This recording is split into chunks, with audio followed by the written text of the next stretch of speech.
Buka sebentar di Galatia pasal yang ke-2 ayat 19 sampai 21. Tapi saya akan buka di Alkitab The Message Bible dan saya akan coba terjemahkan. Kurang lebih seperti ini artinya. Apa yang sebenarnya terjadi adalah ini.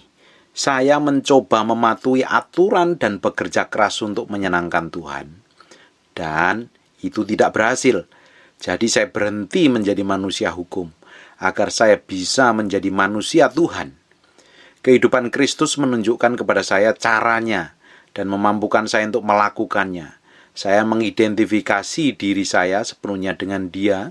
Sungguh, aku telah disalibkan bersama Kristus. Ego saya tidak lagi sentral, tidak lagi penting bahwa saya tampak benar di hadapan Anda, atau memiliki pendapat yang baik dari Anda. Dan saya tidak lagi terdorong untuk mengesankan Tuhan. Kristus hidup di dalam saya.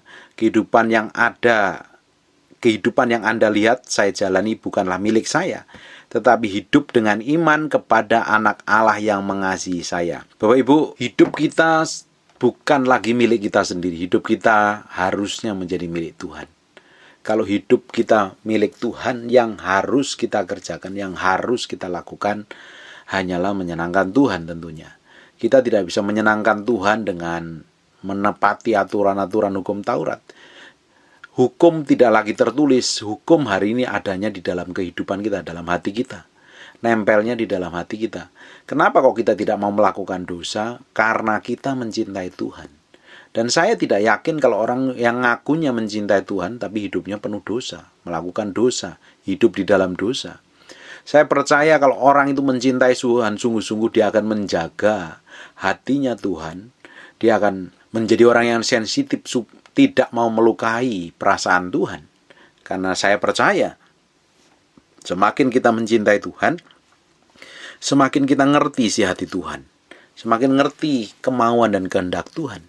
Semakin kita memiliki hubungan dengan Tuhan, semakin kita dibawa masuk ke dalam dimensi yang dalam dengan Tuhan. Dan pasti kedagingan kita dalam hadirat Tuhan akan mati secara perlahan-lahan. Makanya saya ini tidak yakin kalau orang yang ngakunya cinta Tuhan tapi hidup di dalam dosa setiap hari. Saya tidak yakin kalau orang itu semakin memiliki hubungan dekat dengan Tuhan tetapi masih hidup dipenuhi, dikuasai oleh ego dan hawa nafsunya. Paulus ngomong begini, bahwa kalau aku tuh mau menyenangkan Tuhan, hidupku setelah dilahirkan kembali bukan pusatnya kepadaku, tidak bersentral kepada ego. Karena selama ini ternyata kebanyakan hidup kita dikontrol dan dikendalikan oleh ego kita. Ketika orang lain singgung dan kita nggak terima, kita marah dan kita serang balik. Kita menjadi orang yang susah mengampuni. Kenapa susah mengampuni? Karena ego yang ngontrol dan mengendalikan. Pahitan, hidup kepahitan, hidup penuh benci, pingin balas dendam, pingin melukai orang lain, pingin merendahkan orang lain. Karena apa? Kenapa orang seperti itu? Karena dipimpin oleh egonya, dipimpin oleh kemauannya, dipimpin oleh kehendaknya sendiri. Di dalam Alkitab di Galatia pasal yang kedua ayat 20, namun aku hidup tetapi bukan lagi aku sendiri yang hidup, melainkan Kristus yang hidup di dalamku. Jadi apa yang kita hidupin hari ini sebenarnya bukan diri kita sendiri. Yang harus kita hidupi ketika kita ini orang yang dipimpin Roh adalah Kristus yang hidup di dalam kita, itu yang manifestasi keluar. Dan hidup yang kuhidupi sekarang adalah dalam daging. Kita hari ini hidup dalam daging, masih pakai tubuh daging, dan adalah hidup oleh iman dalam Anak Allah yang telah mengasihi aku dan menyerahkan dirinya untuk aku. Bapak Ibu, ketika seseorang itu hidupnya dikontrol oleh dirinya, dikendalikan oleh dirinya sendiri, dikendalikan egonya, dia akan menjadi orang yang fokusnya pada pusatnya kepada dirinya sendiri. Dan orang seperti ini mustahil untuk bisa menyenangkan Tuhan. Jadi orang egois, menjadi orang keras kepala, jadi orang yang gampang tersinggung, gampang marah, susah mengampuni, hidup dalam kepahitan. Ini adalah ciri orang yang pusat hidupnya pada diri sendiri, pada harga dirinya. Ketika orang merendahkan saja dia akan marah sekali. Ketika orang tidak menghargai, dia merasa rendah diri. Ketika orang tidak menyapa, tidak memperlakukan dengan baik,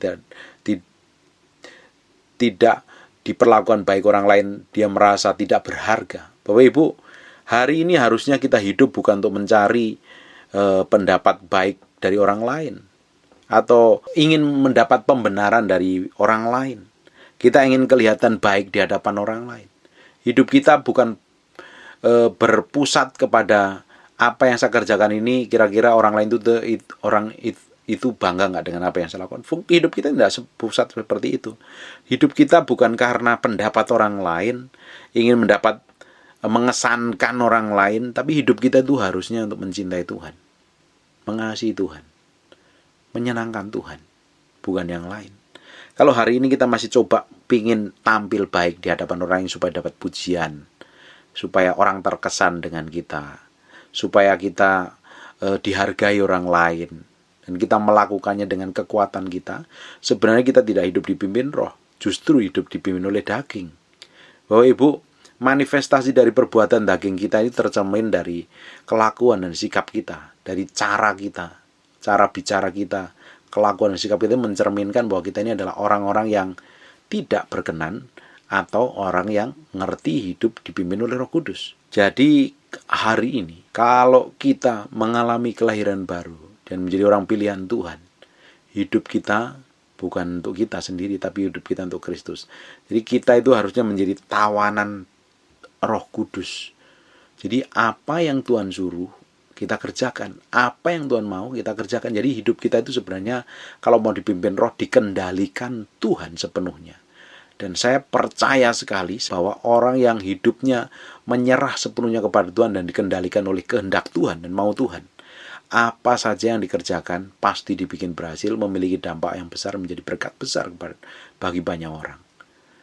Hari ini untuk kita bisa menyerah penuh, kita harus menyerahkan hati kita, menyerahkan ego kita, menyerahkan kemauan, menyerahkan harga diri kita itu di hadapan Tuhan sepenuhnya, supaya Tuhan berkuasa, bukan daging dan ego kita yang berkuasa. Karena Tuhan mau sepenuhnya menguasai hidup kita. Tuhan mau sepenuhnya yang ngontrol, mengendalikan hidup kita. Tapi selama ini kita yang akan pegang kendali.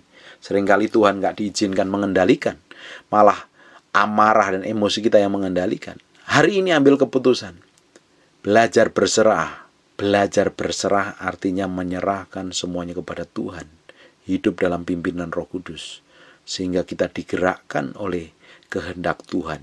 Dan ketika kita ini bekerja, pelayanan, melakukan aktivitas apapun juga karena Tuhan mau, Tuhan pasti bikin berhasil dari apa yang kita kerjakan, apa yang kita pegang. Dan tentunya dari Dia, untuk Dia, dan bagi Dia segala hormat kemuliaan. Hidup kita sebenarnya tujuannya hanya satu, untuk menyenangkan Tuhan, menjadi alat kemuliaan bagi namanya, alat pengagungan. Kita itu ada manifestasi pekerjaannya Allah di bumi. Jadi hidup kita itu pasti menyenangkan dan memuliakan Tuhan. Maunya Tuhan seperti itu. Tapi banyak orang lebih suka ngontrol dirinya, mengekang dirinya, dan Tuhan dijadikan kedua, pribadi yang berkuasa kedua. Dan kita sekarang banyak dikendalikan oleh ego dan emosi dan amarah. Saya percaya orang semakin mencintai Tuhan, mengasihi Tuhan, semakin mati daging setiap hari. Mati daging setiap hari. Yang menjadi kesenangan, yang menjadi kesukaannya, yang menjadi tujuannya adalah Tuhan. Bukan lagi dihargai orang lain, diakui orang lain, mengesankan orang lain. Bukan. Yang kita lakukan hanya menyenangkan Tuhan. Tuhan terluka apa enggak? Tuhan senang dengan? Enggak nih. Apa yang kita lakukan, apa yang kita kerjakan ini Tuhan senang enggak kira-kira? Itu kalau kita lakukan setiap hari, kita akan dibawa masuk ke dalam dimensi kedalaman dengan Tuhan. Kita akan dimasuk semakin dalam kenal Tuhan, semakin memiliki kehidupan menyerupai Yesus Kristus Tuhan. Bapak Ibu, ketika hidup kita ini menyerupai, karakternya menyerupai Tuhan, pasti kemana Bapak Ibu pergi, diberkatin Tuhan. Orang lain diberkati. Apapun yang Bapak Ibu kerjakan, pegang tangan Bapak Ibu, diberkati Tuhan. Karena kehidupan kita menjadi representasi kerajaan Allah. Kehidupan kita adalah representasinya dari kehidupan Yesus sendiri yang ada di muka bumi. Mematikan daging, gak ada yang lain. Solusi kekristenan hari ini adalah mati daging setiap hari. Dari ego, hawa nafsu, keinginan duniawi, kehendak diri sendiri, dan menaruh semuanya di hadapan Tuhan. Sebab hidup yang aku hidupin hari ini bukan hidup untuk diriku sendiri, bukan karena daging di dalamku, tetapi karena Kristus yang tinggal di dalamku. Ketika Bapak Ibu mengaku Yesus tinggal dalam diri Bapak Ibu, harusnya yang keluar manifestasinya adalah kehidupan Yesus, kelakuan Yesus, karakter Yesus. Amin. Semakin orang mencintai Tuhan, semakin orang berhubungan intim dengan Tuhan, semakin dimatikan dagingnya, dan semakin hari menyerupai kehidupan seperti Yesus Kristus Tuhan. Dan kita pasti menjadi orang yang difavoritkan Allah. Amin. God bless you.